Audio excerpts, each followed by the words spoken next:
Baik, pertama-tama puji syukur kepada Allah Subhanahu wa Ta'ala atas nikmat ukhuwah yang Allah berikan.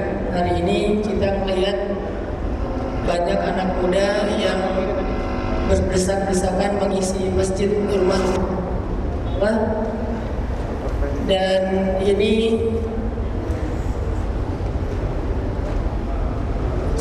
mudah-mudahan semua teman-teman yang udah bersusah payah untuk datang meramaikan masjid ini digolongkan oleh Allah nanti di akhirat termasuk satu dari 7 golongan yang dapat naungan Allah di padang mahsyar. Kan kata Nabi, di padang mahsyar itu ada 7 golongan yang bakalan dapat naungan Allah. Salah satu dari 7 golongan itu, yang nomor 2-nya adalah syabun nasya'a fi ibadatillah, anak muda single. Ada kata singlenya nggak sih? Soalnya dalam Islam itu kalau belum menikah disebut anak muda. Kalau udah menikah jadi dewasa. Jadi kalau kita pengen cepat dewasa, nikah. Kalau udah usia 40 belum nikah, pengennya sih muda gitu ya. Syabun nasya'a fi ibadatillah, anak muda yang tumbuh dalam beribadah kepada Allah atau tumbuh dalam ketaatan kepada Allah. Karena ngelewatin masa muda dalam keadaan istiqomah itu sesuatu. Beda dengan orang yang udah nikah, udah punya anak istiqomah. Kadang-kadang kalau misalnya imannya lagi drop, imannya lagi lowbat, nanti dikuatin sama tethering iman dari istrinya. Jadi kalau dia habis kuota misalnya, iman kan naik turun tuh, atau kayak sinyal gitu kan. Kalau lagi dekat si dia kuat sinyalnya teh. Kalau dia jauh dari dia kayak lost sinyal, putus-putus. Ya kenapa saya jadi tulalit ya, jauh dari kamu gitu ya. Jadi karena sinyalnya putus-putus. Kalau udah punya pasangan, iman kita lagi drop, baterai kita lagi lowbat, itu masih bisa dapat charging atau tethering dari pasangan. Makanya ujiannya nggak seberat yang masih single, yang masih sendiri.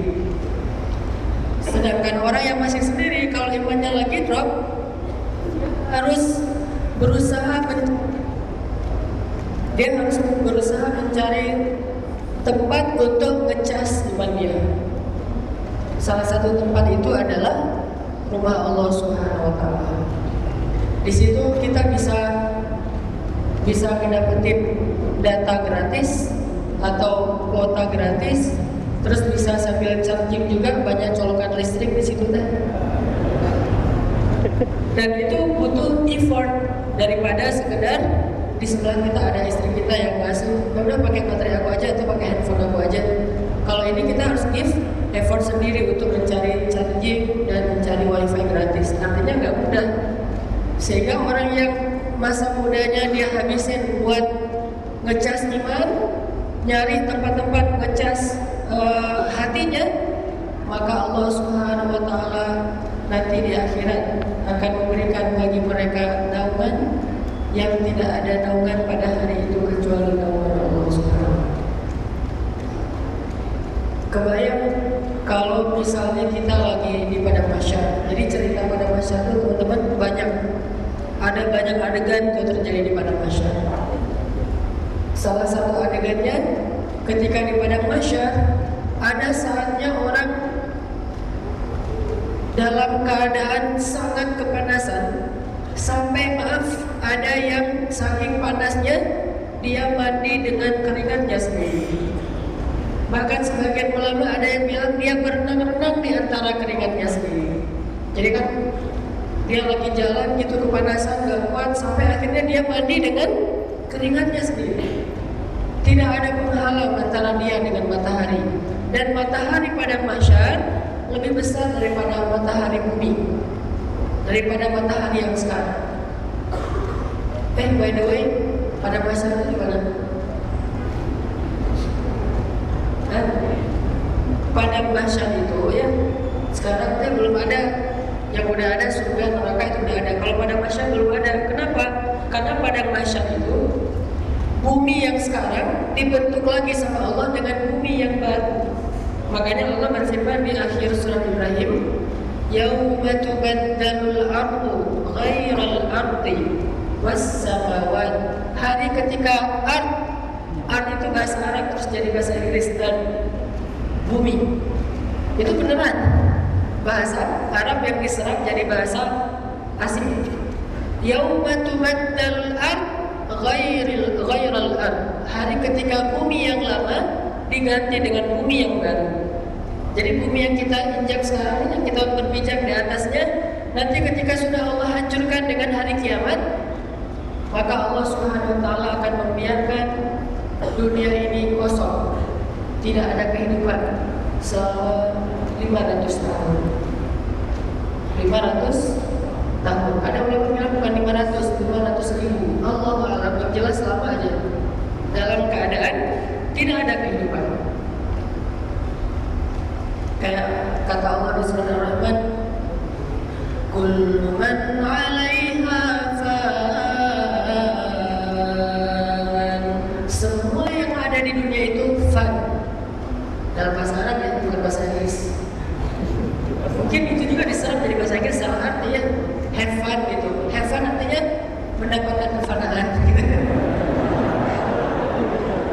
Have fun adalah mendapatkan kefanaan. Yuk have fun yuk. Enggak, saya mah have bapak gitu ya. Pengen kekal. Kekal itu gimana? Kekal di surga. Kalau di dunia pasti have fun-nya itu fun. Artinya have fun gak bakal lama-lama. Have fun sebentar, udah gitu pasti selesai. Kayak kita baru nonton sebentar udah habis filmnya. Baru nonton bola sebentar udah injury time. Baru jalan sebentar udah sampai tujuan, udah lelah. Baru makan sebentar udah kenyang. Fun di dunia itu cuma sebentar. Kullu man 'alaiha fan.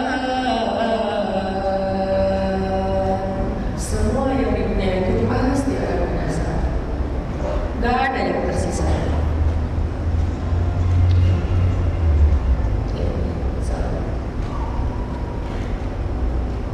Semua yang di dunia itu pasti akan binasa. Apapun yang kita genggam di dunia itu suatu saat akan kita lepaskan. Apapun yang kita pakai di dunia suatu saat akan tergantikan. Artinya dunia ini akan Allah buat binasa, kosong, tidak ada kehidupan sekitar 500 tahun lebih. Dan waktu itu cuma ada Allah Subhanahu wa taala yang baqa. Wa yabqa wajhu rabbika dzul jalali wal ikram. Cuma Allah. Dan dalam keadaan seperti itu, maka Allah Subhanahu wa taala pun akhirnya mengulang lagi penciptaan dari ketiadaan menjadi ada. Salah satunya Allah Subhanahu wa taala akan mengumpulkan semua unsur-unsur bumi yang sudah hancur. Allah mengumpulkan semua unsur-unsur bumi yang sudah hancur, planet segala macam. Begitu juga bintang-bintang, jadilah bumi yang baru, namanya padang mahsyar. Tanah pertama yang dipakai oleh Allah untuk membuat padang mahsyar itu adalah tanah Palestina. Makanya Allah berfirman di dalam Al-Quran, hari ketika manusia dipanggil dari min makanin qarib, dari sebuah tempat yang dekat, yaitu tanah Palestina. Tanah Palestina itu akan Allah ambil dari sekian kehidupan yang sudah kosong. Allah ambillah sisa-sisa dari tanah Palestina. Kemudian dari tanah ini kemudian Allah ciptakanlah sebuah bumi yang besar, jauh lebih besar daripada bumi yang kita tinggal sekarang, disebut dengan bumi mahsyar. Orang Indonesia bilangnya padang. Kalau bahasa Arab namanya Ardul Mahsyar, mahsyar, bumi mahsyar. Itu jauh lebih luas dari sekarang. Kemudian bintang-bintang Allah kumpulkan menjadi sebuah matahari yang lebih besar daripada matahari kita sekarang, dan jaraknya lebih dekat daripada sekarang. Bayangin bumi yang luas tapi gersang, matahari yang besar dan dekat. Disitulah tempat tinggal kedua kita setelah bumi yang ini. Jadi bisa dibilang kehidupan manusia itu paling nyaman pertama di surga, kedua di dalam rahim ibu, dan ketiga di bumi. Yang lain tidak ada yang nyaman kecuali dengan rahmat Allah Subhanahu wa Ta'ala. Di kubur, di padang mahsyar, di sirat, banyak banget adegan-adegan yang harus dilalui. Salah satunya mahsyar, ardul mahsyar. Tinggal bangkit dari kubur. Udah Allah ciptakan semuanya, bumi mahsyar udah ada, besar banget. Kenapa besar banget? Karena bumi mahsyar ini harus bisa menampung manusia dan jin. Dan by the way-nya lagi, yang dihisap itu bukan cuma manusia, jin juga dihisap. Dan jin lebih banyak jumlahnya daripada manusia. Soalnya jin itu nggak ada program-program KB segala macam.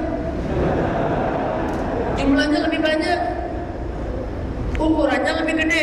Bayangin, jin ada yang ukurannya itu sebesar gunung. Jadi kalau misalnya kita berdiri sebelahnya nggak sengaja kesenggol, injak itu apaan sih? Ternyata manusia gitu.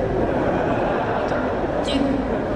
Kan di zaman Nabi mah jin pernah ya udah masuk Islam terus pengen sholat bareng dengan kita.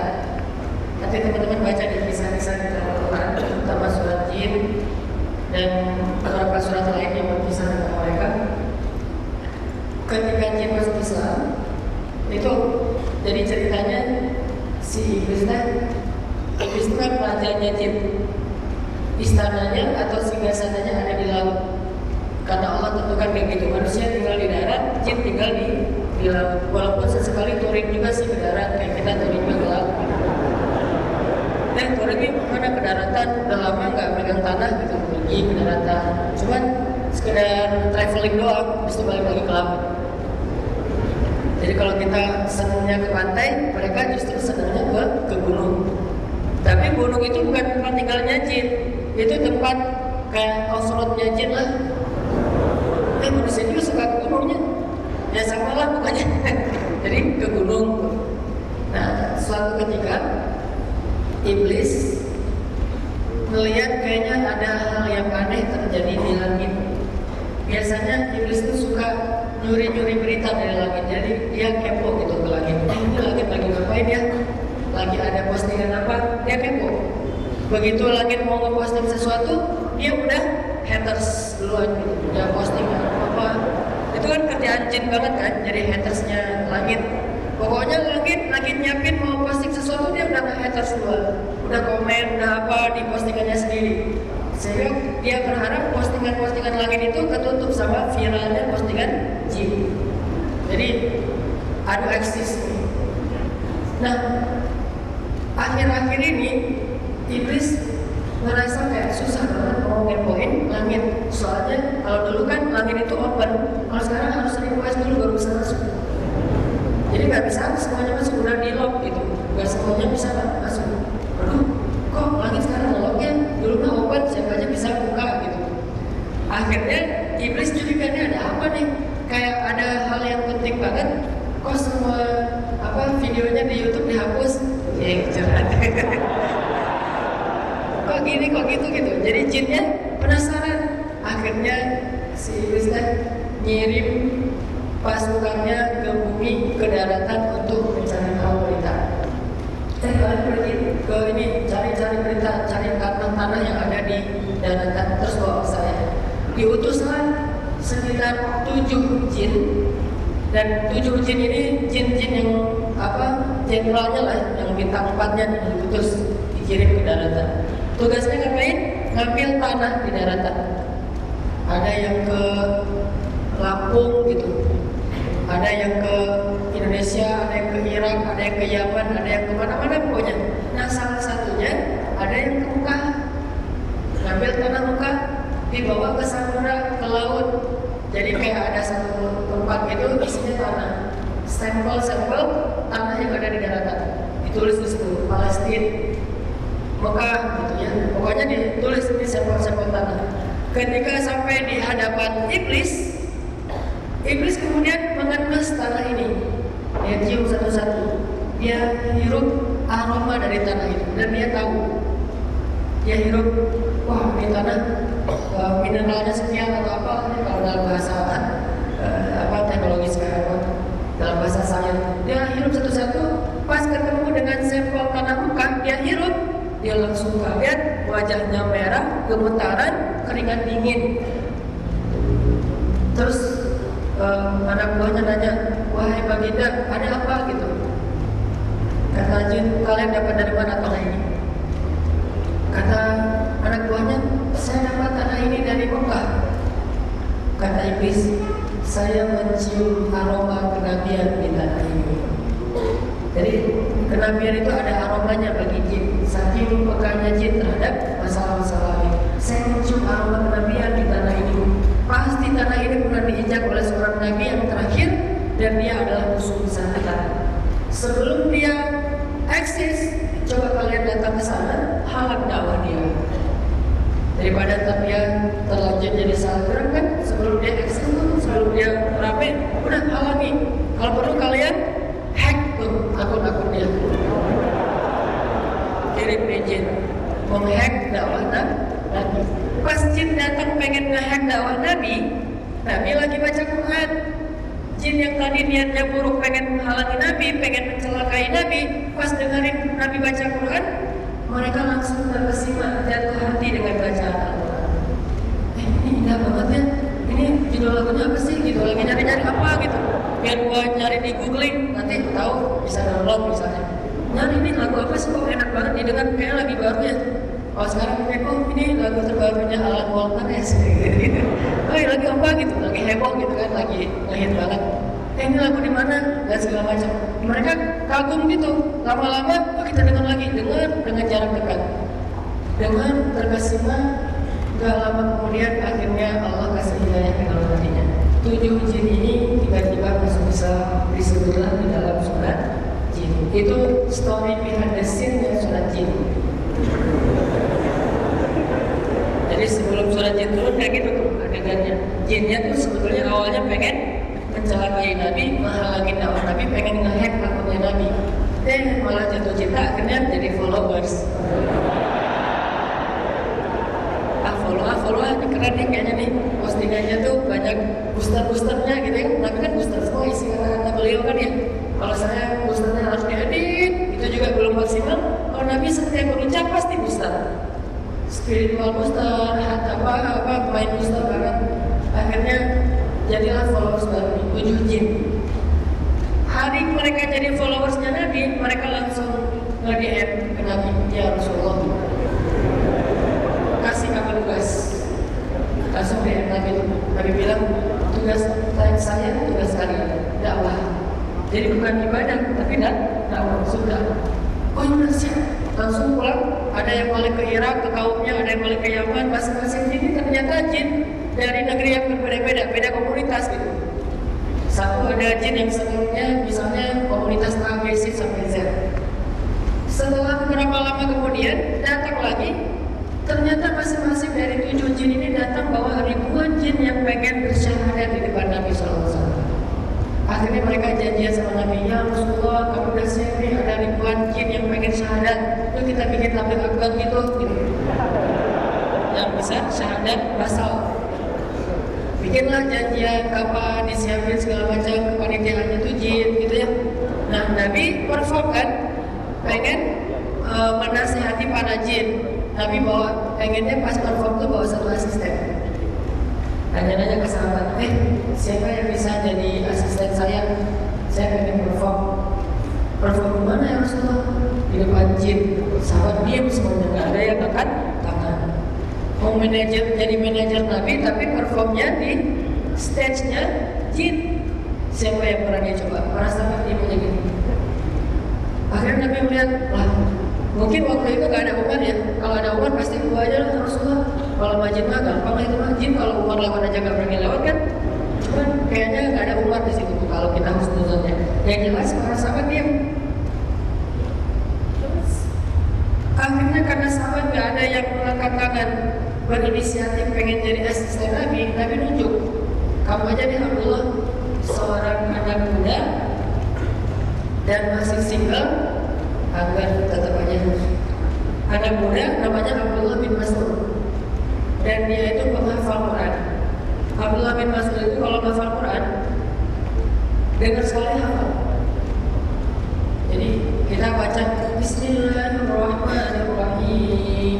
Ya ayyuhan nas u'budu rabbakumul ladzi khalaqakum. Dia udah langsung hafal. Kalau kita kan berulang-ulang belum tentu hafal. Dia sekali dengar langsung hafal. Ini anak muda terbaik. Kata Rasulullah saya, saya ya benar. Agak ragu-ragu gitu Abdullah. Mau ketemu sama jin, dibawa sekolah lagi, jalan ke tengah padang pasir. Dan ini acara lokasi tablik akbarnya tuh nggak boleh di dekat-dekat manusia, bahaya. Kalau nanti jinnya terlalu euforia gitu, terlalu kadang-kadang baru hijrah kan jinnya juga kan ya, baru hijrah dosanya banyak, tiba-tiba ya lapar, nangis, segala macam, ngomong-ngomong kan bahaya ke manusia. Akhirnya acara itu di tengah padang pasir. Abdullah udah jalan jauh, malam hari tiba-tiba Nabi berhenti di sebuah tempat di dekat lokasi tadi, kurang lebih sekitar 100 meter dari lokasi. Nabi bilang ke Abdullah, tunggu di sini ya. Di sini harus kamu di sini aja, jangan kemana-mana. Abdullah berdiri di situ, kemudian Nabi membuat lingkaran di sekeliling Abdullah bin Mas'ud dengan tangan beliau berbuat gini. Ini mirip-mirip kayak film luar negeri gitu. Jadi ceritanya itu cerita kolosal. Nah, Abdullah di situ terus dibuat lingkaran sama Nabi. Nabi komat Nabi kayaknya lagi berzikir menyebut nama Allah. Terus Nabi bilang, Abdullah, apapun yang terjadi, kamu jangan pernah keluar dari sini. Jadi orang-orang Hollywood kalau bikin film-film kolosal tentang elf, tentang orc, tentang apa gitu-gitu, itu pasti terinspirasi dari cerita-cerita para nabi. Apapun yang terjadi, kamu nggak boleh keluar dari lingkaran ini. Karena kalau kamu keluar, saya nggak tahu apa yang akan terjadi sama kamu. Siap. Mulai Nabi jalan, terus berhenti 100 meter dari jaraknya Abdullah. Tiba-tiba terdengarlah suara-suara yang aneh di langit. Suara berisik sekali, kasar. Makin lama makin berisik. Datang asap-asap hitam yang terbang-terbang, terus bola-bola api, kemudian kayak hewan yang lari-lari. Wah, pokoknya rame aja. Tiba-tiba padang pasir yang sepi jadi pasar malam. Rame tiba-tiba tuh. Dan pasar malam jin. Tapi nggak ada biang lala, apa segala macam serobotan. Soalnya jinnya nggak bawa anak kecil, jin dewasa. Nggak ada roller coaster, jin naik roller coaster sih. Di pasar malam rame aja tuh, semua jin ngumpul. Bayangin satu jin ukurannya 1 foot, ada ribuan jin. Itu pada pasir penuh. Dan Abdullah bin Mas'ud ngerasa kayak banyak jin yang ngelangkahin dia, hampir aja nginjak-injak dia. Itu diantara Abdullah tuh banyak jin lewat, jadi kayak serangan jin. Abdullah di tengah-tengahnya. Bayangin ada sekelompok elf atau yang manusia-manusia kayak gitu yang di film-film kan, yang lari seketika pengen menyerang musuh. Itu di tengah-tengah mereka itu ada Abdullah bin Mas'ud, anak muda, ukuran badannya kecil banget, sampai kakinya Abdullah aja diledekin sama orang kafir itu kaki burung belibis. Saking kecilnya postur Abdullah di antara jin. Itu bikin Abdullah khawatir dan takut banget, shock gitu. Hampir aja Abdullah lari keluar dari garis itu.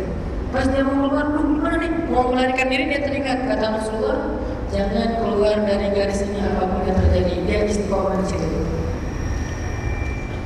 Nah, akhirnya jin kumpul. Nabi ditutup oleh jin yang banyak banget, awas di sekeliling Rasulullah. Sudah ramai selesai. Tiba-tiba jin itu kemudian mereka berdoa kepada Nabi, asyhadu an la ilaha illallah wa annaka rasulullah. Jin serentak sampai pada pasir serentak bersyahadat kepada Allah dan Rasul. Setelah selesai syahadat, jin dikasih sesi doa. Jadi ada sesi tablik, ada sesi tanya jawab. Itu kalau dianalogikan dengan bahasa kita ya. Emang kayak gitu kejadiannya. Udah beres saja, Nabi nasihatin, dan itu Rasulullah curhat kan. Tapi insya Allah gak ada yang minta selfie sih gini kan. Rasulullah selfie nggak? Saya mau posting. Rasulullah follow back dong gitu-gitu kan. Cuman jangan doang. Ada jin bilang ya Rasulullah, kami itu di tempat kami masih suka berantem antar geng. Jadi jin juga punya geng gitu. Masih suka berantem antar geng, perang antar kelompok gitu. Ya Rasulullah gimana dong? Dia itu udah hijrah, saya udah hijrah, tapi saya belum bisa melupain masa lalu kita. Akhirnya diambil 2 jin oleh Nabi, didamaikan. Udahlah, kalian gak usah berantem kayak dulu lagi. Capek tau gak? Nah, ratusan tahun loh kalian berantem terus saling bunuh. Ya Rasulullah, akhirnya 2 jin ini pelukan jadi sahabat. Yang tadinya 2 geng jadi satu geng. Beres, pulang. Datang lagi jin berikutnya. Ya Rasulullah, saya belum nikah. Ada jin juga curhat masalah jomblo gitu. Saya belum nikah, pengen nikah, menyempurnakan setengah agama. Akhirnya Nabi memberi dia nasihat untuk menikah. Udah, gak usah khawatir, datangin aja. Kalau ditolak, datangin lagi. Ditolak sampai dia capek nolak. Jangan sampai kita capek datang, biarkan dia yang capek nolak. Gara-gara capek nolak, udah deh terima aja deh. Alhamdulillah kan. Gak apa-apa awalnya pakai kata deh gitu yang kesannya kayak terpaksa gitu ya. Tapi insya Allah nanti kalau dia udah tahu kita, dia akan bilang beruntung banget ya saya punya suami kayak kamu. Ini ngomong apa? Apa hubungannya tadi dengan cinta? Oh, jin curhat ya. Nah, udah gitu. Yang terakhir ada jin curhat ke Nabi karena lapar. Jadi di kampungnya jin ini musim paceklik, gagal panen gitu. Gak tahu mereka cocok tanamnya pakai apa. Dia bilang, ya Rasulullah, negeri kami paceklik, gak ada hasil panen, kami lapar, banyak yang kurus, banyak yang kurang gizi, berat kami di bawah standar, gitu-gitu deh. Berapa emang? Ya sekitar 500 ton lah ya Rasulullah, biasa banget. Ton beratnya di bawah standar kan, gede-gede tuh jin. Kata Nabi, ya udah tunggu sini ya. Terus Nabi kayak lari-lari di antara bukit-bukit pasir.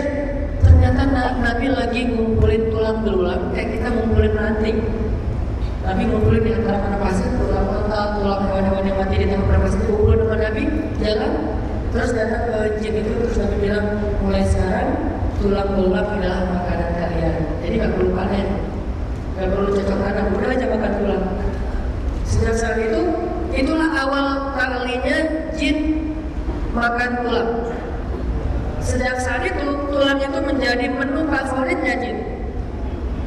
Jadi kalau sebelumnya mereka nggak tahu tulang itu apa sih, sekarang udah ngerti tuh. Di sop, di apa, mereka udah senang banget. Kalau mah mereka dulu makannya keju gitu, sekarang mulai makan tulang. Makanya dalam Islam kalau kita lagi off-road, lagi touring ya, ngelihat ada tulang, itu hati-hati. Jangan dikacauin, jangan-jangan ada tulang mumpuk, itu lagi sarapan merekanya. Atau kita, mana sih tulangnya? Bayangin kita lagi sarapan, jadi bukan salah jin juga. Dia sebel, wajar atau sebel orang lagi sarapan ditendang kan? Kita lagi ada anak sarapan, ya tiba-tiba ada anak kecil lewat, ketendang atau diusir atau diapain, kan sebel gak sih? Nah sebelnya kita mungkin coba-coba kok, mana pergi. Coleknya jin itu bisa bikin kita sakit 7 hari 7 malam. Dia coba colek kok, apaan sih lu pergi dah? Dicolek gitu kejam-kejam. Makanya jangan suka gangguin sarapan, dia lagi breakfast. Orang lagi breakfast diganggu. Nah tulang belulang itu makanannya jin dalam hadis saya. Makanya kalau kita ke gunung, maaf kalau kita membuang air jangan di atas tulang, jangan di atas batu. Siapa tahu mereka lagi masuk itu, lagi nongkrong, lagi santai gitu. Tiba-tiba kan ya. Coba kita lagi santai-santai di kafe sama teman-teman kita ngobrol, tiba-tiba ada yang lewat naik mobil kecipratan air karena habis genangan, habis hujan gitu. Marah nggak sih? Marah kan? Pasti teriak-teriak keluar semua kekuatan karena dari kebun binatang. Itu juga jin. Dia lagi santai-santai, lagi ngafe gitu di bawah semua batu sama teman-temannya, lagi nongkrong. Kita kemana ya? Kita touring kemana ya? Akhir bulannya segala macam ngobrol-ngobrol. Kita datang bukan cuma kecipratan air dari genangan habis hujan, ini kotoran gitu. Buat jin sebel. Dan di situ ada etika kata Nabi. Ketika kita ke gunung, etikanya kayak gimana, ke laut kayak gimana. Nabi itu luar biasa. Dikasih makanan sama Nabi. Wah ini ya makanan untuk kalian. Cuma kan nggak akan dikunyahin makanan. Jadi tetap awet, paling dijilat-jilat gitu dan itu bisa buat jin kenyang. Pulanglah jin-jin yang lapar. Udah beres semuanya sepi. Mau dekat Fajar nih, Nabi balik lagi. Nabi udah lelah banget, balik ke anak Abdullah. Abdullah itu masih matung gitu, masih kayak shock gitu. Terus keringatnya luar biasa. Garis tadi dihapus sama Nabi. Abdullah dia pulang.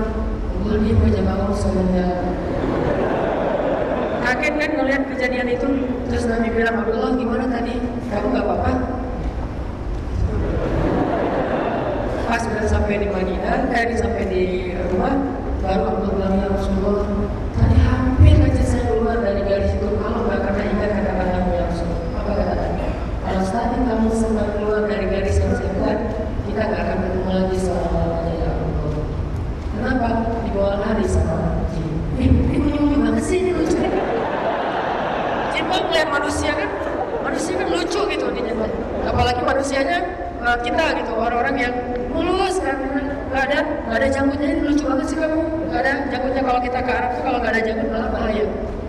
Di Arab tuh kalau ada janggut dianggap wah dia dibawa, kalau nggak ada janggut tuh lucu banget sih kamu gitu ya, lucu dan tanda kutip, dan itu bahaya. Akhirnya kalau kamu keluar nanti kamu nggak akan ketemu saya lagi sampai hari kiamat. Kenapa? Dibawa lari sama jin, dibawa lari sama jin. Terus jin bilang ke Rasulullah, ini kami kan udah sholatnya udah masuk Islam, jadi kayak telepon gitu. Terus kami sholatnya gimana? Boleh nggak kalau kami sholatnya di Masjidil Haram? Jadi bagi jin pergi dari Irak ke Masjidil Haram kayak kita melangkah ke masjid di satu komplek, dekat banget gitu, tinggal loncat sampai masjid. Saking dia punya teknologi lain. Kami boleh nggak sholatnya di Masjidil Haram? Kata jangan, kenapa ya Rasulullah, kan kita juga pengen sholat di masjid. Jin aja pengen sholat di masjid, cemburu melihat kita ke masjid. Makanya jin tuh sebelum kalian melihat masjid itu kosong. Saya tuh pengen ke masjid, nggak boleh. Kalian kan malas ke masjid, mending saya aja, kata jin. Ini jin yang udah masuk Islam. Jangan kita sholat apa? Siapa jin? Kalau kita sholatnya bareng antara manusia dan jin, kalian tuh nggak sengaja minjam manusia. Karena kan gede dan dia tuh biasanya nyenggol orang, dia nggak ngerasa. Orang badannya gede terus berotot itu kan, nyenggol salaman nggak merasa kita udah kesakitan kan, dia mah biasa aja. Coba jin salaman sama kita, kenapa sih? Oh ya maaf, itu aja terus sampai akhirnya berumur tangan kita kesenggol, keinjak. Kan jin kayak gitu tuh. Makanya Nabi bilang jangan, kalian sholat aja di padang pasir, di gunung, jangan bareng dengan kita. Biasanya bersuara apa? Artinya manusia jauh banget dari Tuhan ini. Manusia dan jin sama-sama dihisab ini. Sama-sama di padang mahsyar itu akan mengalami hari berbangkit. Di padang mahsyar udah jadi nih, mataharinya udah jadi. Sekarang tinggal manusianya di mana? Manusia ada di dalam tanah padang mahsyar sudah hancur lebur menjadi mungkin bagian-bagian yang sangat kecil, jadi kayak partikel-partikel kecil gitu. Kemudian Allah Subhanahu Wa Taala menurunkan hujan di padang mahsyar selama 1 tahun tidak pernah berhenti. Hujan 1 tahun itu tidak berhenti. Bukankah Allah berfirman, kami ciptakan segala sesuatu yang hidup itu dari air. Semuanya diciptakan dari sumber air. Akhirnya Allah turunkan hujan yang paling lebat, yang belum pernah hujan selebat itu di dunia. Selama 1 tahun tidak pernah berhenti. Terus hujan 1 tahun di padang mahsyar. Kemudian air itu masuk menyerap ke dalam tanah padang mahsyar, lalu bercampur dengan partikel-partikel kehidupan seperti kita, tubuh kita. Di sini Allah mengumpulkan lagi bagian-bagian tubuh kita yang sudah hancur, seperti Allah mengumpulkan kita di dalam rahim ibu kita. Jadi lagi tuh manusia tertentu, cuma langsung dewasa. Udah 1 tahun hujan turun, kemudian hujan berhenti, maka datanglah malaikat meniup sangkakala kedua, meniupkan sangkakala atau trompet hari berbangkit. Yang gitu lah pokoknya. Dan ditiupin sangkakala, semua manusia bangkit, jin bangkit dari kuburnya, duduk di atas kuburan masing-masing. Dalam keadaan, maaf bahasa hadisnya, dalam keadaan tidak berdosa. Semua yang benar pun tidak ada, semuanya dalam keadaan tidak berdosa. Ketika Aisyah mendengar cerita ini, Aisyah bilang, aduh, malunya hari itu, kata Aisyah. Aisyah kan malu banget tuh. Perempuan solehah yang sangat malu, yang kemana-mana dia tutup aurat. Pas tahu pada masyar itu orang nggak pakai apa-apa, Aisyah langsung komen gitu. Nabi bilang pada masyar orang nggak berbusana, langsung Aisyah komen, Rasulullah malu banget sih hari itu. Jadi kayak nggak mau nge-like gitu ya, karena malu banget tuh hari. Terus kata Rasulullah, ya Aisyah, gimana kamu mengatakan demikian? Sekarang Allah berfirman, Yawma yafirrul mar'u min akhihi wa ummihi wa abihi wa sahibatihi wa banihi likulli imri'in minhum yawma idzin sya'nun yughnihi.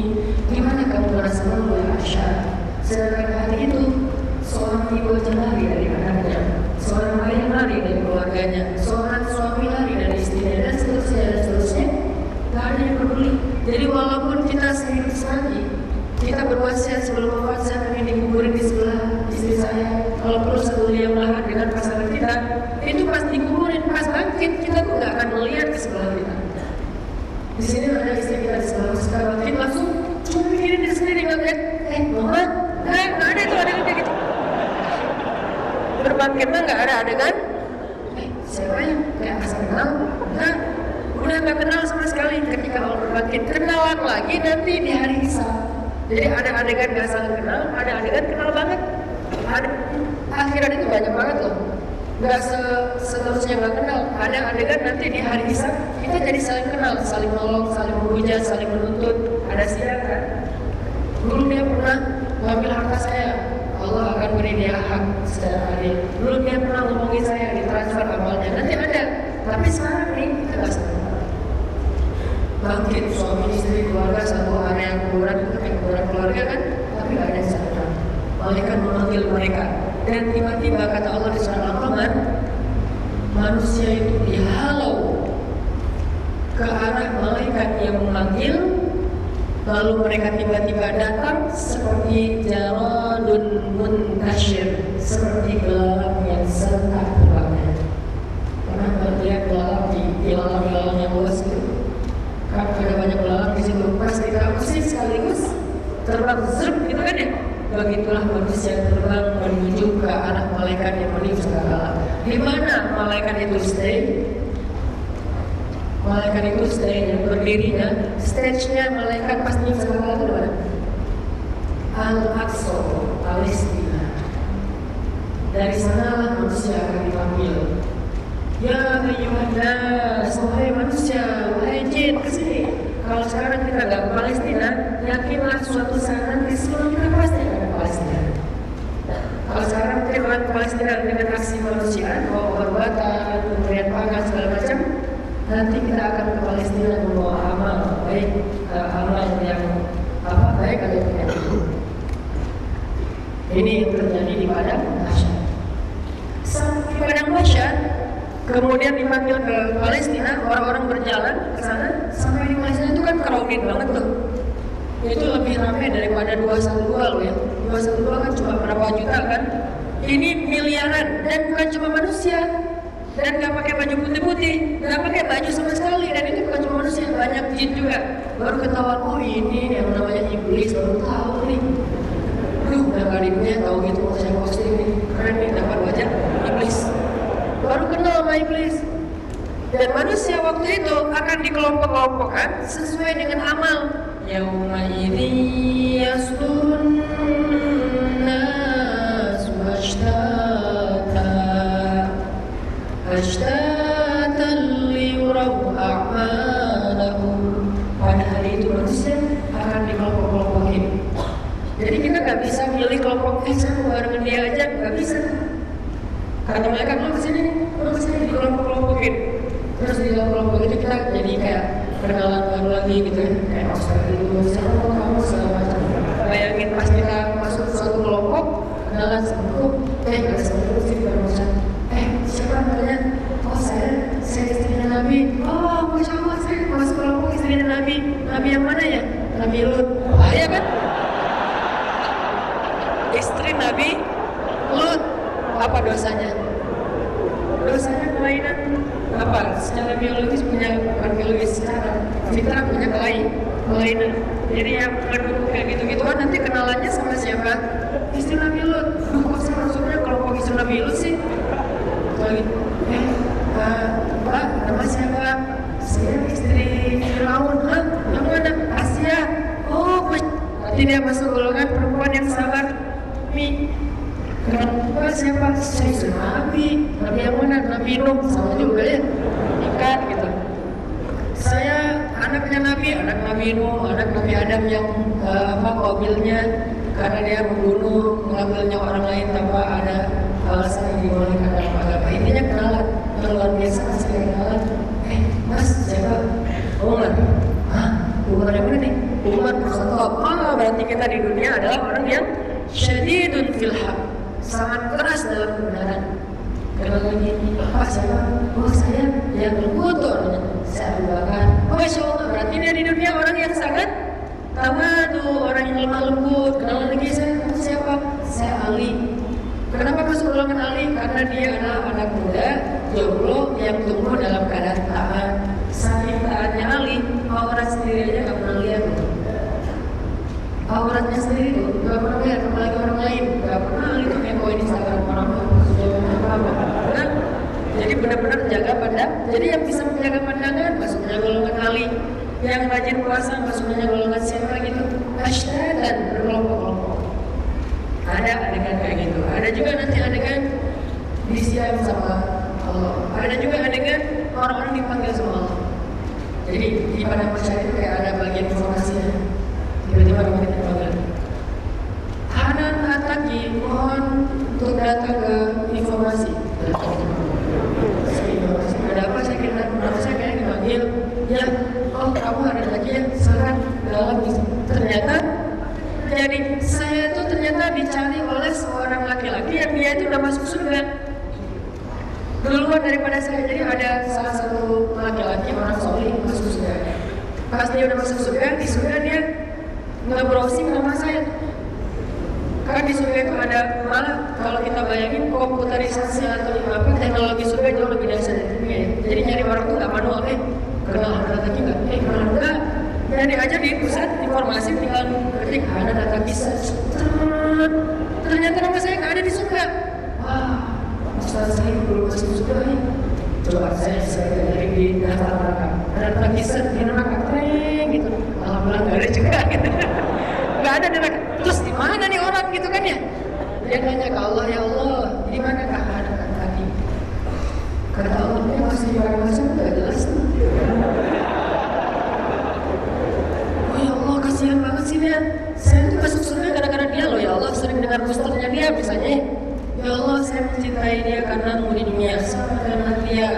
Karena kami saling mencintai karena kau ya Allah. Kata Allah benar sama kamu saudara. Yang balik lagi kepada masyarakat, bagi bagian informasinya di situ ada kayak VIP Lodge gitu. Jadi ada dulu gitu di bagian. Nah VIP Lodge itu yang disebut dengan naungan. Jadi naungan itu bukan sekedar kayak payung biasa.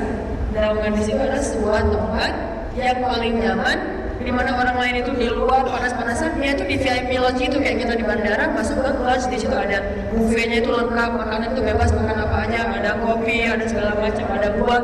Kita bisa sambil di sofa baca sambil chat sama teman kita, nyaman banget. Dan itu cuma ada 7 golongan yang dapat VIP Lodge. Salah satunya mudah-mudahan teman-teman di sini anak muda yang tumbuh dalam ketaatan itu dikasih tuh tiket VIP Lodge-nya. Jadi kita bisa masuk ke VIP itu, disamperin sama malaikat-malaikat. Silakan coba lihat tiketnya. Oh, masya Allah, masuk. Ini anak muda ya, ini jomblo yang solehnya, masuk aja. Yang nomor 1 kan pemimpin yang adil ya. Nomor 2, jadi kita langsung setelah pemimpin. Jadi ada pintu khusus pemimpin yang adil, soleh kayak Abu Bakar, Umar, Utsman, Ali gitu masuk di situ. Ada anak-anak muda kayak Ibnu Abbas masuk di situ, termasuk teman-teman di sini. Nah, laki-laki tadi itu masuk ke VIP Lodge. Mbak, kalau di kita boleh cari nama ini nggak? Oh iya, saya cari. Mana kaki datang? Saya datang nih. Pas datang, saya masuk ke mana? Masuk aja ke VIP Lodge. Agak-agak colong-colong gitu kan, capung gitu. kalau yang VIP lo kan saya rakyat jelata masuk ke VIP lo jadi kayak ngerasa nggak pede gitu. Ini gimana ya cara tekan tombolnya atau bahkan orang kalau misalnya kemana-mana naik eskalator atau lift juga bingung kan, ini gimana nih, bingung sendiri gitu, saking nggak layak. Pas baru masuk langsung ada kejauhan ke teman-teman, pak, Ustaz, bukan gitu, kemana aja, saya tahan di mana masa banyak orang yang harus diurus gitu-gitu ya. Soalnya bagasi saya itu overload gitu, jadi harus bayar denda bagasinya, bagasi dosa maksudnya banyak banget bagasi dosanya, jadi saya tuh ketahan. Oh gitu, sebenarnya sudah saya urus tuh, kita bareng-bareng ke surga. Terus bagasi overload saya udah ditanggung beres, namanya biarin aja diurus sama panitia, udah aja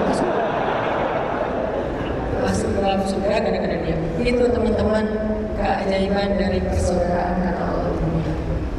Kalau kita punya orang soleh yang mencintai kita, care sama kita di dunia, dia juga akan care sama kita di akhirat. Nanti begitu dia masuk surga, yang pertama dia lakukan adalah dia cari kita di surga. Benar ada kita belum? Pasti dia akan ada, dan itu janji Rasulullah, gak mungkin meleset. Orang soleh, dan kita nggak tahu ya. Mudah-mudahan sih yang menjemput kita ke VIP Lodge itu bukan satu orang, satu rombongan. Datang satu rombongan, panggilin Pak, berangkat lagi, kita lagi kangen Pak, pengen ketemu boleh. Akhirnya dipanggil, pas saya datang ternyata satu rombongan yang jumlahnya ribuan orang yang mencintai kita karena Allah, dia yang akan, mereka yang akan nolongin kita. Kalau saya nyebutnya itu kayak tim advokasi rakyat. Bayangin sidang di dunia aja butuh tim pengacara, tim advokasi, dan itu sidang bisa sampai puluhan kali. Dan itu sidang itu lebih dahsyat dari dunia. Kalau dunia aja kita nggak cukup dengan satu pengacara, apalagi akhirat yang kasus kita lebih banyak kalau daripada di dunia. Di dunia satu kasus saja bisa berapa puluh kali sidang. Di akhirat kasus kita itu sudah kita balik sampai wafat itu banyak banget loh. Butuh tim advokasi yang handal, dan kehandalan mereka itu bukan pintar ngomong, amal solehnya. Sehingga kalau mereka ngomong Allah langsung bilang ya udah. Tapi kasus kita masih banyak, butuh lagi tim yang lain. Sehingga akhirnya kita selamat. Makanya di dunia cari orang soleh, cakap sama dia sampai dia cinta kepada kita Allah. Gimana kita tahu orang soleh? Orang soleh nggak selalu ustaz. Walaupun ustaz juga kadang ada yang soleh. Kalau saya merasa kamu belajar banget nih, benar teman-teman ini bukan asal dan bukan selalu ya. Tahu besok lagi. Tapi emang orang soleh itu kadang-kadang kita bisa nemuin dia bukan sebagai orang yang bersobat. Walaupun ada yang bersobat dan soleh, tapi ada juga yang nggak bersobat dan soleh. Soalnya macam-macam. Ada yang solehnya ibadah, ada yang solehnya akhlak, ada yang sedekah dan dermawan, ada yang solehnya ahlul Quran, ada yang solehnya itu nggak mengerti ilmu agama, tetapi dia orangnya maaf, hatinya yang soleh. Cari orang-orang yang punya kebaikan yang kita nggak punya, terus sabar sama dia, baik-baikan sama dia, sampai dia care sama kita. Sampai saat ini, menurut saya pribadi, saya punya dua tim pengacara biasa yang udah berhasil. Alhamdulillah, udah jadi kayak saudara angkat. Kalau saya ada apa-apa, dia pasti peduli banget sama saya. Nomor 2 coba, perjuangan saya selama ini mencari advokasi akhirat itu baru nomor 2. Banyak, cuman belum semuanya berhasil buat dia jatuh cinta ke saya. Kalau teman orang soleh mungkin banyak, tapi apakah dia cinta sama kita belum tentu. Karena kita butuh effort yang lebih besar kan untuk bikin dia cinta sama kita. Kita harus dekat sama dia, kita harus sahabat sama dia, kita harus sering bareng sama dia, kita harus peduli duluan, empati sama dia, sehingga nanti dia jatuh cinta kepada kita. Kalau kita butuh apa-apa dia peduli. Ya saya misalnya kemarin anak saya sakit, pas mau ke Lampung, saya akhirnya ngambil pesawat ganti jadwal gara-gara anak saya tidak jatuh. Dia telepon berkali-kali, Ustaz kemana anaknya? Peduli banget, datang doain, terus apa yang bisa dilakuin gitu. Padahal dia itu hanya seorang suka amal, tapi saya tahu kalau salahnya. Kalau dia lagi nginep di rumah saya, kadang-kadang dia suka pulang bareng ke saya, akhirnya salahnya nginep. Kamar kan, jadi ada minuman, terus ada kayak sedikit ruang terbuka, terus kamar kecil belakang. Dia tinggal di kamar itu. Malam-malam, kalau saya ke dapur jam 1 malam, saya di belakang dengerin ada orang nangis. Saya intip, dia lagi sholat tahajud di ruang terbuka di belakang rumah saya itu nangis saja orang. Dan itu belasan tahun istiqomah. Jadi mau ngeliat amal soleh, lihat setelah sekian tahun amalan apa yang dia dapatkan. Dan insya Allah itu orang soleh. Walaupun orang soleh itu kan pasti ada kekurangannya. Kadang nyebelin juga, kadang ngeselin juga, kadang bikin kita gak nyaman. Itu manusiawi. Tapi tetap dia lebih soleh dari kita jauh. Saya pegang Quran, sudah awal dulunya. Terus baru saya kita bikin usaha juga. Dulu kita sempat baru bikin usaha, bikin percetakan. Udah gitu jual beli pulsa. Dulu saya di Bandung tahun 2006 itu punya 60 cabang pulsa. Sebelum ramai di Alfamart di Barat gitu. Yang biasa, kalau pulsa banyak belum. Terus saya lagi jual beli mobil bekas, terus main di properti. Bareng dengan dia sampai akhirnya dia merasa dekat banget dengan saya, dan sekarang kalau ada apa-apa tuh dia perhatian banget, dan itu modal akhirat saya tuh. Saya ngerasa kayaknya amal saya nggak cukup buat dapetin surga Allah. Saya pakai dia. Saya ngerasa doa saya tuh nggak sehebat doa dia, nggak se-miracle, nggak se-amazing doa dia. Saya kalau ada apa-apa misalnya doa sendiri, Pak doain saya dong. Dan ajaib banget loh, kalau dia doain, saat itu juga beres tuh. Saya selalu merasa ajaib banget gitu, saya berdoain pada Pak, ini lagi gini doainnya, langsung Allah kayak ngabulin gitu, gara-gara doa orang soleh. Di dunia aja Allah memudahkan urusan kita gara-gara orang soleh, gimana akhirat? Itu yang dimaksud ukhuwah. Ukhuwah itu bukan cuma nongkrong, walaupun itu baik. Ukhuwah itu bukan cuma main bareng, walaupun itu boleh-boleh aja. Saya juga sama orang, sama main, sama jalan. Pasti kayak di tagline kesana saya banyak main dan emang itu hidup saya kayak gitu banget. Kayak masyarakat main, jalan, traveling. Apalagi kalau yang hobi misalnya main di air bareng-bareng itu senang. Tapi ukhuwah bukan hanya itu. Dan lebih dahsyat lagi, ukhuwah yang bisa dibawa sampai ke akhirat. Ukhuwah yang bikin kita seru bukan cuma di dunia, tapi seru juga nanti di padang mahsyar. Yang bikin kita bisa senyum dan ketawa bukan cuma di dunia, tapi bisa senyum dan ketawa juga di dalam surga. Dan kita butuh teman, karena asiknya tuh rame-rame nggak akan asik sendiri. Dan susah sendiri. Makanya cari orang-orang soleh yang bisa bantu kita di akhirat, di padang mahsyar. Kalau kita merasa kita punya amal soleh juga, nggak ada salahnya berteman dengan orang lain yang dia punya satu amalan yang kita nggak punya. Dia punya amalan kita nggak belum dapat, karena nggak selalu orang soleh itu sempurna dalam segala hal. Contohnya gini, kami lagi nongkrong ke sana, dia lagi duduk-duduk gitu nongkrong ke sana, terus lagi bilang tungguin, kalau lagi ada ahli surga lewat, tapi ngomong kayak gitu. Jadi ahli surga lewat, nungguin. Tiba-tiba lewat seorang laki-laki Madinah, gak terkenal. Terus sama nanya masuk, itu orangnya. Iya kata Nabi. Jadi perhatiin sama-sama, ini kayaknya bukan orang yang ahli ilmu, bukan ahli ibadah, bukan ahli jihad, biasa banget. Tapi kata Nabi, dia itu ahli surga. Dijamin loh, itu ahli surga yang masih hidup di bumi tuh, dijamin masuk surga. Sama penasaran kan, kepo kan? Akhirnya datang ke rumahnya, saya mau tinggal di rumah kamu gak 3 hari? Boleh, udah tinggal di sana aja, di kamar sebelah kamar saya. Malam-malam dikunci, ngapain nih? Kayak CCTV gitu. Ngapain sih orang tahajud gak sih? Ternyata malam dia gak tahajud. Kalau orang soleh yang lain kayak Abdullah, bahkan Umar Usman pada tahajud malam, dia gak tahajud. Cuma balik-balik aja tidurnya. Cuma kalau dia balik dia bilang, Masya Allah, Bismillah, gitu-gitu udah gak ada tahajudnya. Bangun-bangun, azan subuh, jadi gak tahajud, gak witir. Standar banget, sholat wajib. Gak ahli kepada sunnah. Oh, gitu kalau malam sholat siapa terus namanya banyak, membantu. Enggak juga, saya cuma ke pasar. Dia jual kayu bakar gitu, sekarang kalau kita jual gas LPG gitu kan, dia jual bahan bakar. Jual bakar kayu bakar, udah beres, kerjanya pulang lagi. Gak pernah sedekah, gak puasa juga seharinya, gak bantu orang, biasa banget, gak ada amal soleh yang sunnah. Kecuali zuhur ke masjid, wajib. Akhirnya setelah 3 hari diperhatiin, gak ada hasil yang signifikan. Dia bilang, gue kayaknya kita izin yang mau pulang, saat sebelumnya penasaran menanya sekali lagi. Kemarin itu 3 hari yang lalu pas kita lagi nongkrong sama Nabi bilang, kamu itu ahli surga. Makanya saya penasaran banget. Nanti kamu itu ahli surga, dia nangis, nanti surga ahli surga terharu gitu. Ya saya juga nggak tahu. Kalau kita, baru tahu, gitu kan ya? Kalau dia kamu tuh harus bisa begini.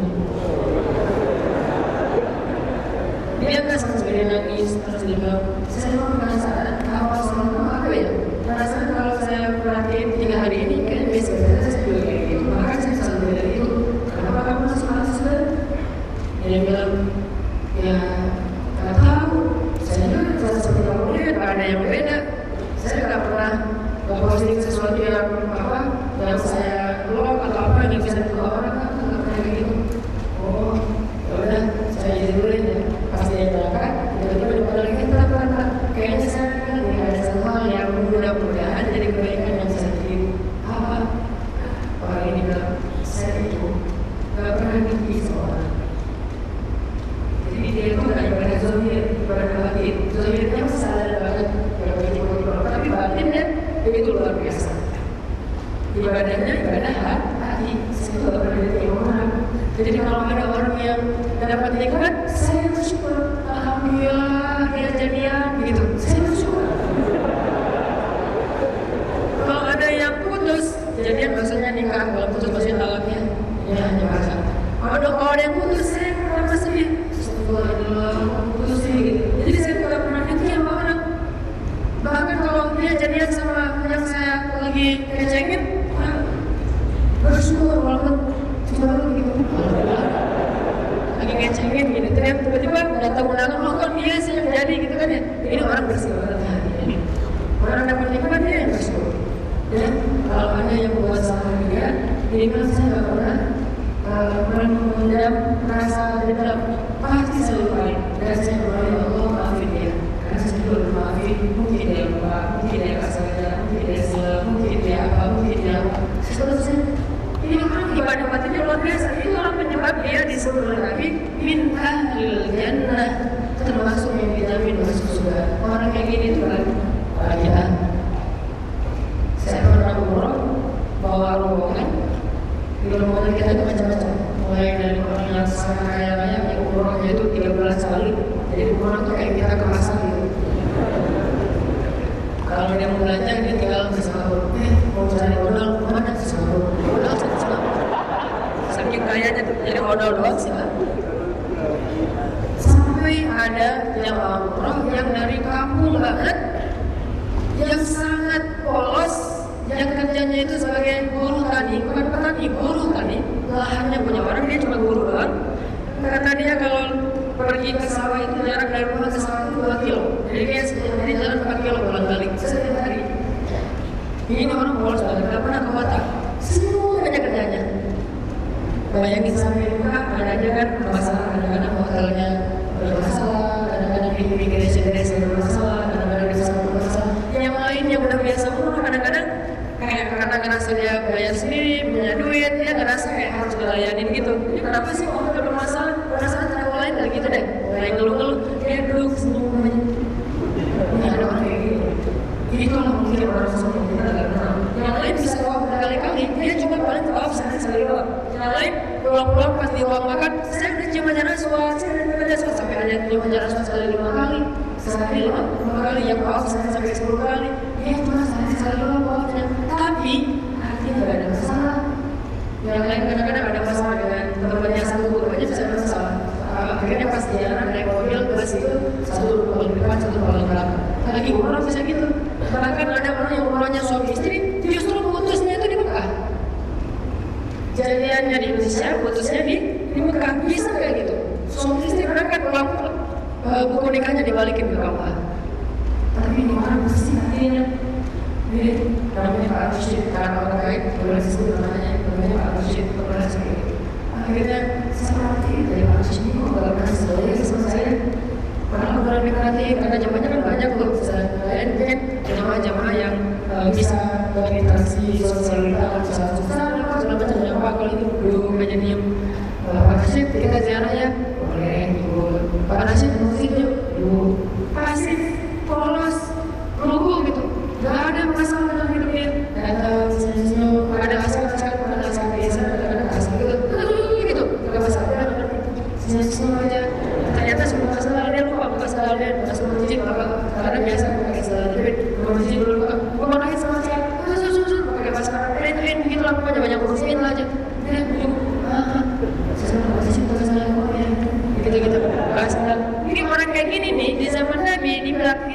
surga. Jadi orang soleh itu nggak harus selalu kelihatannya ahli ibadah, selama dia tidak berbuat dosa. Tidak meninggalkan kewajiban. Soalnya yang sunnah itu macam-macam. Ada yang sunnah lebih di ibadah, ada yang sunnah lebih di akhlak, ada yang sunnah lebih di hati. Saya punya dua orang yang alhamdulillah saat ini berada dekat sama saya dan peduli sama saya. Kalau ada apa-apa, saya juga berusaha untuk peduli sama dia. Itulah yang saya ambilin beberapa niatnya. Kalau saya berangkat mengadu kepada masyarakat, dia yang duluan bersusah, dia akan nyari saya juga nggak ada, dia akan datang lagi pada masyarakat ibu saya. Cari orang kayak gitu. Makanya dulu itu ada seorang sahabat dulu sama Nabi. Mereka itu datang sama laki-laki dalam masjid sholat. Sahabat ini bisik ke Nabi dan ya Rasulullah, saya cinta kepada orang itu karena Allah. Cinta karena Allah. Kenapa? Dia orang soleh karena Nabi sendiri kan seperti yang Rasulullah. Kata Nabi, kamu udah bilang belum ya kalau kamu cinta ya? Belum sih. Udah bilang. Kata Nabi, kalau kalian mencintai saudara kalian karena Allah, sampaikan kepada dia. Anak buka filah, aku mencintai karena Allah. Ini berlaku di zaman sahabat. Cuma kalau di kita tuh agak-agak geleh ya. Kayak ngerasa apa sih lu gitu kan ya? Karena kita tuh udah terlanjur mindset kita tuh agak-agak gitu. Padahal itu wajar. Yang justru aneh kalau kita ngomong itu ke lawan jenis, padahal belum ada kita. Tapi kepada sesama laki-laki, sesama perempuan ngomong, aku cinta lo sama kamu karena Allah. Itu kalau di Arab di zaman sahabat itu biasa, anak ibu kafillah. Dan mereka gak akan berpikir yang macam-macam. Apa sih? Kamu sih sama Allah sih? Udah nggak kayak gitu. Aku mencintai kamu karena Allah. Dan jawabannya apa? Ahabbakallah bima ahbabtani fi. Semoga Allah juga mencintai kamu seperti kamu mencintai saya padanya. Tahabu saya berani kalian supaya saya mencintai. Semua yang kita lakukan sebagai effort kita untuk dapat cinta orang lain, itu nanti akan jadi kebaikan. Belajar adalah takwanya, silaturahim, follow Instagramnya, segala macam. Tapi biasanya orang ada Instagram nih, yang soalnya bolos gitu. Kalau saya belum soalnya makanya sibuk aja dengan Instagram. Nah, ada orang yang nggak sibuk dengan begitu-gituan, dia sibuknya apa? Sibuknya nggak sibuk dengan dunia luar, makanya nggak banyak dosa. Walaupun ada seorang yang seperti saya itu dosa juga sih. Tapi maksudnya dia nih orang yang sangat bolos sih. Sampai ini pernah bilang ke seorang anaknya Fatimah. Waktu itu kan Fatimah suka ada masalah sama suami, sama Ali. Karena itu kalau lagi marah sama Ali diem. Ini tutorial 20 buat nanti kalau udah nikah. Kalau istri kita marah, jangan takut marah, diem aja. Terus kalau misalnya kita juga selalu dikit, udah bisa tidur. Dia akan istri kita tidur di kasur, kita tidur di lantai. Nah, Nabi Fatimah kalau lagi marah, Ali itu udah dimarahin. Padahal Ali itu kan seorang pelaku banget kan. Pokoknya juara MMA di zaman Nabi itu Ali bin Abi Thalib. Ali, Umar, Khalid itu kan jawara Mekah kan. Nah kalau di kita, lu berani sama gua nih, gitu kan. Itu Umar banget tuh. Jawara Mekah, begitu juga Ali. Tapi kalau dimarahin istri, walaupun di luar kayak gini-gini, berani lo sama gua sih. Lu lihat nih, jadi sama istri masih marahin istri. Itu cowok sendiri ya. Dia cowok sendiri ketika dia dimarahin cewek gimana ya. Kalau dia sama cewek berani, kayak marahin Israel, itu bukan cowok cewek. Nah, saya kan suka peluk kan, katanya badannya bagus, terus kesehatannya lengkap, tapi yang dipukulin cewek. Cowok sendiri itu kalau dimarahin cewek diam, marahin istri lagi. Malah istri capek ngomel, marah dia senyum aja. Kenapa sih kamu marah, kamu kok senyum? Mama kalau marah makin cantik. Jadi cowok sendiri. Ali kalau dimarahin Fatimah, dia terus tidur di lantai rumahnya itu bukan kayak kita, lantai rumahnya itu tanah. Jadi kalau dia bangun dari tidur itu kepalanya penuh dengan tanah, ketemu sama Nabi. Tapi kalau melihat kepala Ali penuh dengan tanah, Nabi manggil, ya abad turun, wahai bapak tanah, wahai bapak tanah. Nabi itu bercanda sama Ali. Kalau Ali lagi dalam keadaan galau gitu habis dimarahin Fatimah, Nabi itu nendain Nabi bilang, ya Abu Turab, bapak tanah, kata Nabi. Rasulullah bisa aja kata Ali. Ya Ali, apa yang melakukan anak kepadamu? Bukan salah jadi masalah saya Rasulullah. Jadi kalau kita ternyata nggak berjodoh dengan dia, jangan bilang dia nggak pantas buat kita. Kayaknya yang saya nggak pantas buat dia. Ada laki-laki lain yang lebih pantas banget. Kalau dia marah sama kita, saya sama Rasulullah. Oh, akhirnya Nabi mengenal sehari Fatimah. Walaupun Ali ngomong kayak gitu, Nabi tahu. Datanglah Nabi ke rumah Fatimah. Assalamualaikum, waalaikumsalam, ayah, apa gitu ya. Apa Rasulullah gitu kan? Apa ada apa? Fatimah. Bolehkah ayah minta sesuatu sama Fatimah? Boleh, ada apa? Belajarlah Fatimah kepada Asma. Namanya Asma binti Uwais. Catat nanti googling. Jarang juga sih di Google ini nama yang jarang dibahas, tapi luar biasa. Belajarlah kepada Asma binti Uwais. Asma itu ahli surga. Padahal kan Fatimah itu satu dari 4 perempuan yang sempurna kan? Ada Asia, Maryam, Khadijah, Fatimah kan perempuan yang sempurna. Tapi disuruh belajar kepada orang lain yang dari antara perempuan sempurna. Kenapa? Gimana pun sempurnanya manusia, tetap ada kekurangan yang dia nggak punya, orang lain punya. Disuruh belajar bahasa. Ya, sudah. Langsung berangkat. Assalamualaikum warahmatullahi wabarakatuh. Waalaikumsalam. Fatimah, masya Allah, Assalamualaikum. Masuk aja dalam bahasa. Bapak, ini sosialitanya sampean ya. Kayak gitu. Kalau kita mau bersosialita, cari orang soleh. Bersosialita dia datang sebentar lagi belajar. Asma, saya diutus sama ayah untuk bertemu sama Asma dan pengen belajar. Karena kalau ayah Asma itu langsung Rasulullah, Asma kita heboh gitu kan, senang gitu. Rasulullah, beneran saya langsung beneran kata Fatimah. Ya Fatimah, apa yang bisa kamu pelajari dari saya? Enggak balik, saya maksudnya belajar kepada Fatimah kan. Fatimah itu putrinya Rasulullah, putrinya Khadijah, istrinya Ali, perempuan yang dijamin surga, yang bahkan di surga itu jadi ratunya para bidadari itu Fatimah. Dan saya kasih apa tuh gitu kan? Biasa aja gitu.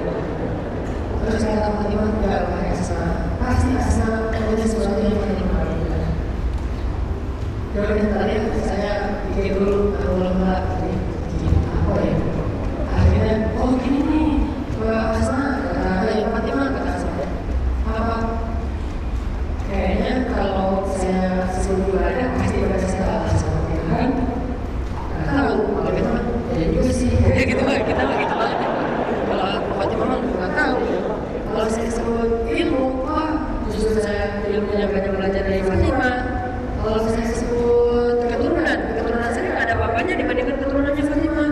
Cuman mungkin nih Fatimah ya, saya nggak tahu juga mungkin. Saya nggak perbedaan. Mungkin ya, mungkin ini Fatimah. Apa saya itu berkhidmat banget kepada suami saya.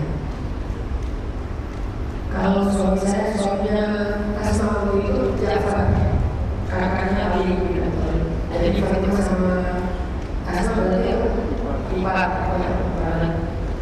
Saya kalau Ja'far keluar bekerja, saya di rumah itu menjaga harta Ja'far, keluarga Ja'far, saya mendidik anak, saya berdandan dengan Ja'far. Jadi kalau Ja'far pergi, saya itu di rumah Zubah. Ngapain nggak Zubah sekarang kan Zubahnya dari sisi dengan olahraga kan. Kalau Zubahnya Asma ngepel, itu Zubahnya Asma ngepel, beres-beres semua, nyapu, itu Zubahnya Asma. Jadi badannya tuh bagus gara-gara senang Zubah. Atau minimal sesekali kalau saya ini dia yoga katanya. Pokoknya di rumah dia jaga tubuh gitu. Asma demi Ja'far. Nah, jadi kalau saya selesai olahraga, ngepel khususnya beres-beres semua, pas waktunya Ja'far mau pulang, saya masak kesukaan Ja'far. Gak pernah saya masak kesukaan saya. Selalu masakan di rumah itu kesukaan Ja'far. Ja'far sama apa misalnya kare saya masak kare. Ja'far semuanya misalnya opor saya masak opor. Ja'far semuanya misalnya nasi saya bikin nasi. Pokoknya kesukaan Ja'far aja. Jengkol, nasi segala macam sesuai Ja'far di rumahnya. Cuma di Arab gak tahu apa. Pokoknya kesukaan Ja'far aja. Nah, saya masak, saya mandi, saya pakai brush semuanya yang wangi gitu.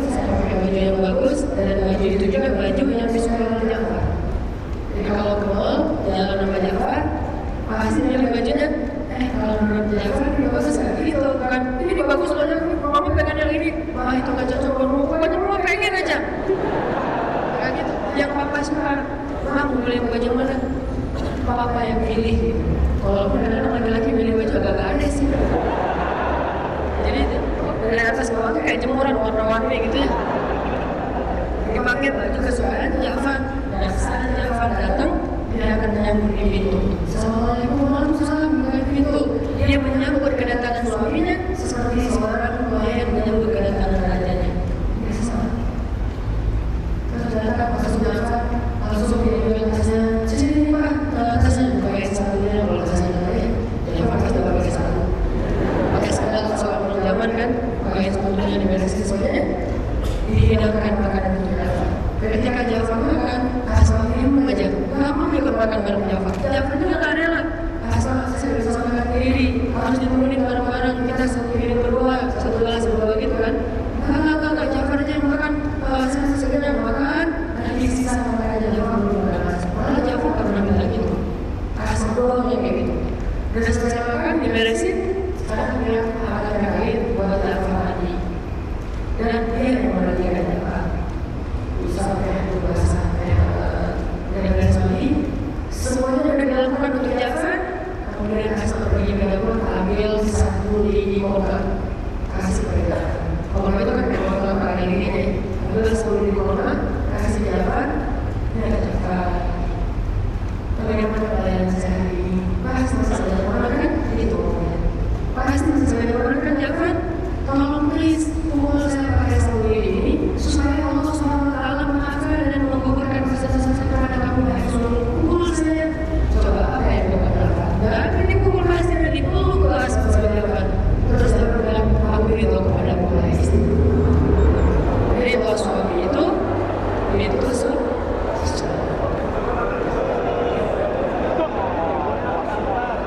pas Fatimah dengar cerita ini dari Asma, Fatimah nangis. Dalam hati Fatimah bilang, ini yang saya gak banget kali ini. Sekali gak gini-gini amat perasaan Asma tuh gitu amat kali, Fatimah gak gitu-gitu amat kali. Akhirnya sejak pulang dari rumah Asma, Fatimah itu treatment kali ini tuh udah beda tuh. Gak kayak dulu lagi, sekarang treatmentnya tuh lebih spesial. Sampai Ali juga kayak, Fatimah kamu habis ngaji dari mana kok jadi berubah gini gitu. Habis talim di mana? Di Al-Wasilah gitu ya.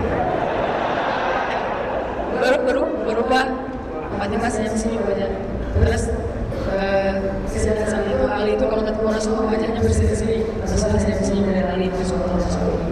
Kayak gitulah orang solehnya di depan mereka. Jadi kadang-kadang kelebihannya itu bukan amal soleh, tapi mungkin baktinya ke ayahnya, baktinya ke ibunya kayak Wah Islamani, berbakti pada ibu. Orang soleh itu banyak macamnya, banyak variannya. Nggak harus selalu dalam bentuk penampilan atau dalam bentuk ritual. Walaupun itu juga salah satu indikasi kesolehan. Tapi nggak selalu kayak gitu. Banyak orang soleh yang kita meremehkan, menyepelekan, ternyata di sisi Allah dia lebih mulia daripada kita. Banyak.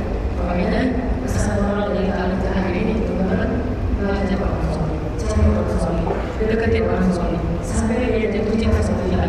Mudah-mudahan ukhuwah